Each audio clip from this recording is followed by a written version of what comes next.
आज की इस दोस्ती तकनीकी सत्र के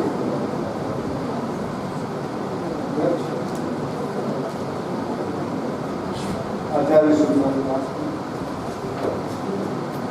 विशिष्ट वक्ता आचार्य रामचंद्र रजिगारू, विशिष्ट वक्ता अश्विनी कुमार राय साहब, डॉक्टर आरपी सिंह जी और संचालक कुमार, सामने बैठे इस महाविद्यालय के आचार्य जिनके आदेश की अवहेलना न कर पाने की वजह से मैं यहाँ उपस्थित हुआ हूँ। डॉक्टर प्रदीप राव जी और तमाम विद्वत समाज आचार्यगण तथा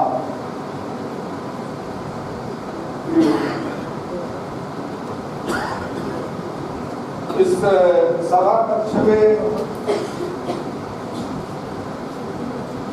बहुत विद्वान बैठे हुए हैं, इसलिए मैं आपको संबोधित तो करने की स्थिति नहीं हूँ, लेकिन आपसे बातचीत अवश्य करना चाहूँगा।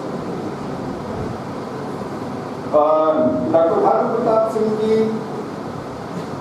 प्रेमचंद्र की नीली आंखों के बारे में जानते हैं। डॉक्टर धर्मवीर एक बहुत बड़े साहित्यकार वर्तमान में हैं। उन्होंने प्रेमचंद, कबीर और अम्बेडकर पर बहुत अच्छी पुस्तकें लिखी। कबीर पर भी सूत न कपास कबीर 1980 के केरल कैडर के, तो उन्होंने कबीर के या मगहर आने का कारण, उन्होंने कारण ये लिखा है कि कबीर इसलिए नहीं गोरखपुर आए या मगहर आए, मगहर इसलिए मशहूर था कि वहां मरने वाला नरक में जाता है, और कबीर अपने इस विश्वास के साथ आए कि राम में उनकी या ईश्वर में उनके या उनके जो कर्म है वो मगहर में भी उनके मृत्यु के बाद में स्वर्ग ले गए। बल्कि इसलिए आए कि कबीर एक बहुत बड़े गोरखनाथ में बहुत बड़े अनुयायी थे, और उस समय मगहर गोरखपंथियों पंथी गुलामों का बहुत बड़ा। आप कहेंगे मुझे बोलना था कुंभ पर, मैं बोल रहा हूँ कबीर पर। जी नहीं, मैं कुंभ पर ही बोलने जा रहा हूँ। तो कुछ उलटवासी कबीर की, कबीर उलटवासी के लिए मशहूर, और वही उलटवासी आज हो रही है। मैं एक जो विद्यार्थी जैसे श्रोता होना चाहिए था, वो आपसे बात कर रहा हूँ कि व्यक्ति मेरे साथ जो किया गया है कबीर की एक और भी चीज है। कबीर ने कहा कि हम न मरण मरी है संसार। मूलतः कबीर को मैं इसलिए उद्धृत कर रहा था, कबीर ने अमरत्व की परिकल्पना। अमरत्व तो ऐसी चीज है जिसे आदिकाल से हर व्यक्ति चाहता है कि अमर जो सबसे प्राचीन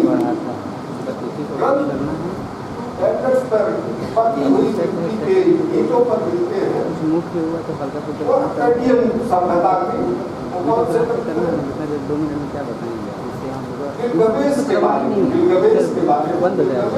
आज से 5000 साल पहले पूर्व का सुमेरियन सभ्यता का एक बहुत बड़ा सभ्यता,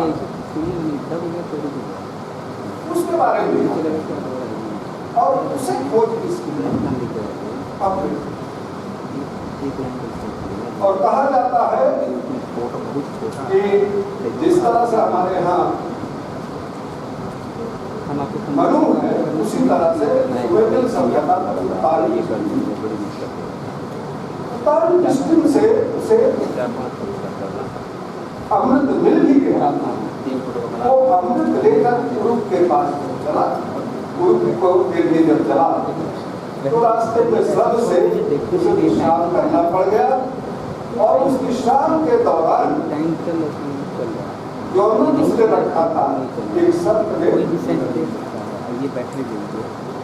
और सर्प ने जब निकला तब से सर्प जो है पुनर्नवा होता हर साल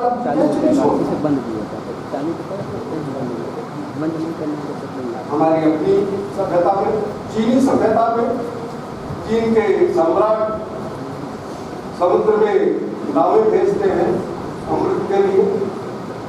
हमारी अपनी सभ्यता में समुद्र में उस अमृत को देखिए, हमारी अपनी सभ्यता में समुद्र मंथन मिलता है। यहाँ दो रसायन शास्त्री हैं, मिस्र के अल्केमिस्ट, अल्कीमिया जिसको बोलते थे, कीमियागर 10वीं और 11वीं शताब्दी में दो ही चीजें बोलते हैं। एक तो पारस मंथन, जिसके छूने से, लोहे के छूने से सोना हो जाए धन, धनाकांक्षा, और दूसरा था अमृत। पारे से अमृत बनाना चाहते, पारे से अमृत बनाना चाहते जो रसायन शास्त्री लोग हैं, मुझे करेक्ट करेंगे, मैं कहीं बोलूँगा, मैंने रसायन शास्त्र नहीं पढ़ा, तो न तो वो अमृत पा सकेगा। तो मनुष्य की शुरू से जो है क्षर है, तो उसे अमृत प्राप्त हो जाए, जिससे वो अध्ययन हो सके और अमर। तुलसीदास ने लिखा है, जब अपनी मैथिली सरल नंदिनी, मैथिली नंदिनी सरल साथ थे न, तो मैथिली मिथिलेश नंदिनी ने जो आशीर्वाद किया हनुमान को, क्या दिया? अजर अमर गुणनिधि सुख हो कर ही बहुत रघुनाय छोड़ तो बात का है, लेकिन अजरता के लिए आप वृद्ध न हो और अमरता के लिए क्या मृत्यु ना, व्यक्ति कभी भी घर नहीं होना चाहता है। मतलब तो जब हमारे समुद्र से ही हर जगह अमृत की परिकल्पना निकलने की गई, हर उससे, चाहे वो असीरियन सभ्यता हो, चाहे ट्रेडियन सभ्यता हो, चाहे बेबीलोनियन सभ्यता हो, कोई भी सभ्यता। और ये जान लीजिए बेबीलोनियन सभ्यता में अहुर बनपाल ने ही इसको संरक्षित किया। तो ये सब सारी चीजें ये है कि मनुष्य अमृत होता है, और मनुष्य अमृत चाहता है तो हमारे संस्कृत में समुद्र मंथन है, और समुद्र मंथन में घट कुंभ में अमृत निकलता है। थोड़ा बहुत अमृत नहीं, घट भर अमृत निकलता है, और जिसका बचाने के लिए दैत्यों से दो तरह की शक्तियां थी, एक अच्छी शक्तियां, एक बुरी शक्ति। बुरी शक्तियों से उस अमृत को बचाने का प्रयास किया गया। तो उस प्रयास में जैसा कहा जाता है, इंद्र के पुत्र जैन को उसको लेके गए, और उसकी सुरक्षा में बृहस्पति, चंद्रमा, सूर्य और शनि। बृहस्पति जो है प्रतीक किसका है? सद्बुद्धि का। और बृहस्पति ही रसायन का भी, रस का भी प्रतीक बृहस्पति। आपने पता नहीं जितने लोगों ने पढ़ा होगा, एक अमीश त्रिपाठी जी है, शिवट्रय की उन्होंने, शिवत्रयी इसे पढ़ा है आपने, लेकिन वहां सब मेलुहा, मेलुहा के अमर पढ़ा, हाँ मेलुहा के the immortals of Nirvana. The immortals of Nirvana में जो दिखाया गया है कि 200 साल, 1100 साल, 1200 साल के लोग हैं, कैसे हैं?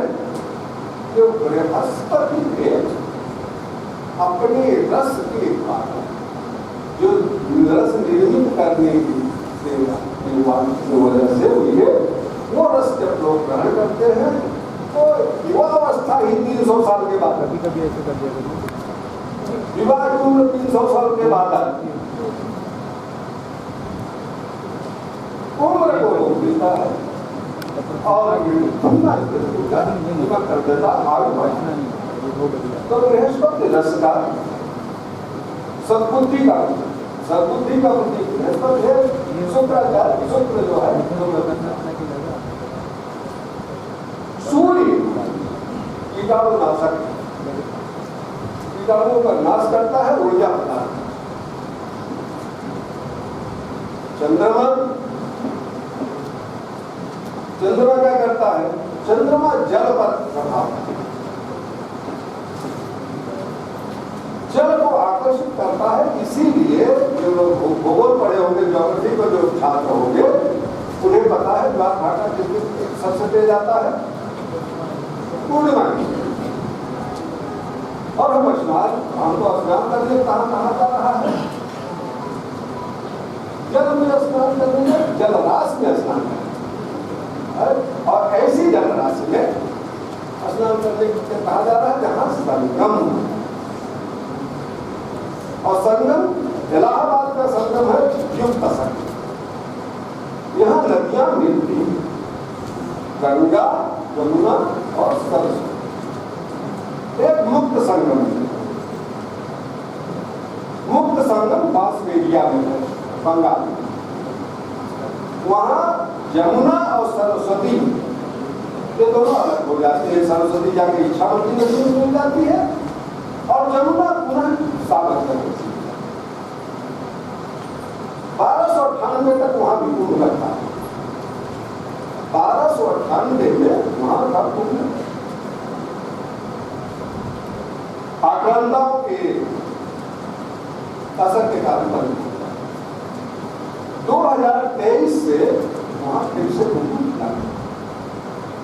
अब हम लोग कुंभ की बात करें, कहा जाता है कि अमृत जो है 4 जगहों पर चलता है, नासिक, उज्जैन, प्रयागराज और हरिद्वार। और उसका असर तब आता है जब सूर्य और चंद्रमा मकर में हो और बृहस्पति कब हो, कहाँ हो? अगर यहां है तो वृष में, और हरिद्वार में है तो कुंभ में, और नासिक में है तो सिंह, इसलिए उसे सिंहस्थ कर देता है। तो ये जो बृहस्पति है, हम जानते हैं, हम आज से 10,000 साल पहले का इतिहास है कुंभ का। 10,000 साल पहले से जानते थे कि बृहस्पति का क्या है?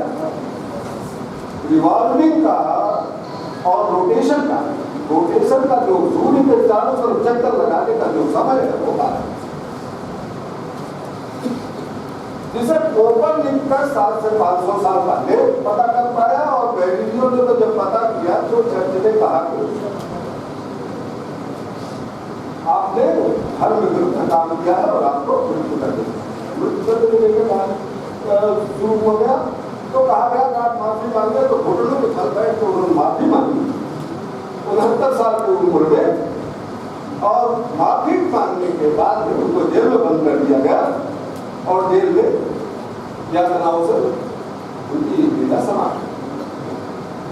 हमारे यहाँ बहुत पहले से पता था कि ऐतरेय ब्राह्मण में इसका जिक्र है कि सूर्य के चारों तरफ विवाह। अच्छा, तो सबसे बड़ी बात मैं संक्षेप में कह दूं कि ये जो कुंभ हमारे हमारी एकता के लिए ऊपर होता है।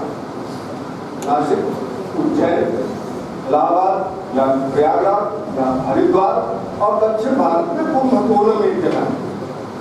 दक्षिण भारत में कुंभकोणम एक जगह है, वहां भी 12 साल बाद एक तालाब पर कुंभ का स्नान होता है और माना यह जाता है कि उसमें 9 नदियों का जल है, गंगा, यमुना, सरस्वती, सरयू, नर्मदा, कृष्णा, गोदावरी, तुंगभद्रा और काली, इन 9 नदियों का उसमें जल। 1992 में जयललिता जी वहां स्नान करने गई और इसमें 7 लोगों की कुंभ का सबसे बड़ा वो ये है कि कुंभ एकत्रीकरण को बोलता एकत्रीकरण। आप कुंभ में जब एकत्र कर किया जा रहा है, जल को एकत्र, हमारे जन समुदाय को जन समुदाय को एक एकत्रीकरण है, एकता में उसके बाद आप लोगों ने सत्यनारायण कथा बहुत लोगों सुना होगा, सुना है ना? सूतो हुआ एकता नैमिषारण्य इसे असो बताते हैं, और सूतो हुआ सूतो लोम हर्षण सूत और प्रसव सौ। महाभारत का जब सबसे पहले जो वाचन हुआ था नैमिषारण्य में 88,000 ऋषियों के सामने सौ जिले का वाचन किया था और उन्होंने उसे सुना था। वैशंपायन से जो व्यास शिष्य थे और वैशंपायन ने उसको सुनाया था जन्मेजय को, जिस समय वो कर रहे थे सर्वे। तो यह परंपरा कुंभ की या इस तरह के आयोजनों को आज से नहीं, द्वापर युग से सौनक ऋषि सौनक द्वापर युग और 12 साल के अंतराल होता वही होता। यहाँ देखिए हमारे यहाँ धर्म में क्या विकृतियाँ आई, क्या संगतियाँ आई, उनकी चर्चा कुंभों में की जाती है और यह तय किया जाता है कि इसका क्या उपाय है, इससे कोई किया छुआछूत तो होता नहीं, बहुत कहा जाता है छुआछूत, आदमी एक जगह नहाता और आदमी एक ही लंगर में खाना खाता। और इस तरह से यहाँ पर हमारा जो शुद्धिकरण होता है, धर्म आत्मा का शुद्धिकरण, तो आत्मा शुद्धिकरण और कायिक शुद्धिकरण तो आज हमारे धर्म का भी शुद्धिकरण होता है। धर्माचार्य धर्म संसदों के माध्यम से एक दूसरे से बात करके धर्म की जो विधियां आती है उनके शुद्धिकरण पर विचार करें। इसीलिए क्योंकि निरंतर हमारा धर्म पुनर्नवा हो, संशोधनों के कारण पुनर्नवा हो रहा है, ये अभी तक सनातन बना हुआ है, अजर है, अमर है। जबकि हुआ क्या, क्रिश्चियनिटी में रेनेसा हुआ और रेनेसा में मार्टिन लूथर जो कि स्वयं एक पादरी थे, उनके विद्रोह के कारण तो हिस्सों में क्रिश्चियनिटी बढ़ गई, प्रोटेस्टेंट और कैथोलिक या तो कैंडल नहीं थे, आप सब पहले ही अलग हो चुके थे। तो दूसरे धर्म भी इसी तरह से उठाए, क्योंकि वहाँ संशोधन जो है मान्य नहीं। हमारे यहाँ संशोधन मान्य है, हमारे यहाँ शंकराचार्य, हमारे यहाँ बुद्ध, हमारे यहाँ महावीर, हमारे यहाँ एकनाथ, हमारे यहाँ महामतिनाथ, हमारे यहाँ रामदास, हमारे महादेवी, अंडाल, हमारे यहाँ बसवेश्वर, हमारे यहाँ श्री नारायण महाप्रभु, दयानंद और विवेकानंद, सबने जो है हमारे धर्म को संशोधन प्रस्तावित किया और धर्म में संशोधन प्रस्तावित करके धर्म को आगे और सहायता किया और इसे प्रासंगिक बनाए रखने के लिए समय और स्थान के परिप्रेक्ष्य में प्रासंगिक बनाए रखने के लिए किया। तो भाई मैं बात तो कर रहा था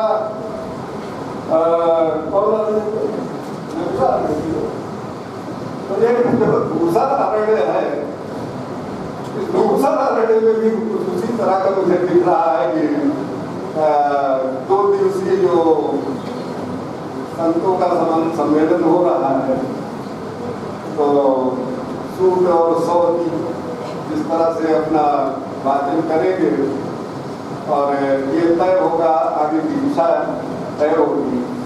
सबसे बड़ी चीज महाकुंभ के भीड़ प्रबंधन की होगी। मैं स्वयं जो है 2 मिनट और दूंगा, आपको आपत्ति नहीं है तो खड़ा रहूंगा, आप क्या करेंगे। तो भीड़ प्रबंधन की जो बात को ठीक है, ये सबसे बड़ी चीज। मैं खुद मेला अधिकारी रहा, कुंभकाल में मेला अधिकारी रहा हूँ और कुंभ में 15 दिन रहा। और उस 24 जनवरी को जब भी होमी अमावस्या थी, उस दिन भी मैं गई।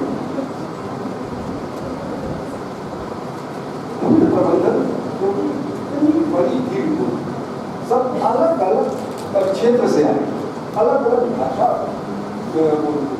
अलग अलग उनकी सामाजिक परिस्थितियां अलग हैं। उन्हें ऐसे लोगों को नियंत्रण करना, ऐसे लोगों को यह बताना कि अनुशासन में किस तरह से आया, बहुत अनुशासन। इतनी बड़ी भीड़ दुनिया में कहीं इकट्ठा नहीं हुई।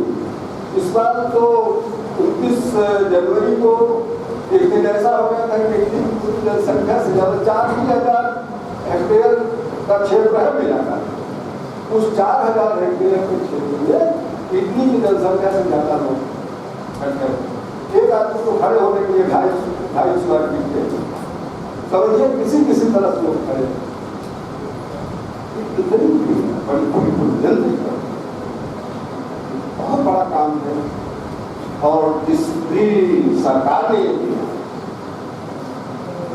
वह सरकार और उस सरकार के मुखिया निश्चित ही हमारी प्रशंसा के पात्र हैं और हमें उनकी प्रशंसा करनी चाहिए।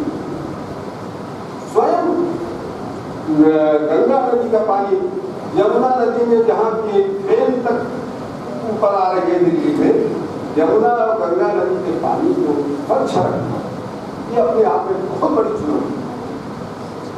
और जैसा किया गया ऐसा हुआ है। बाकी आलोचनाएं तो बहुत होती है, आप कुछ भी करिएगा आलोचना होगी।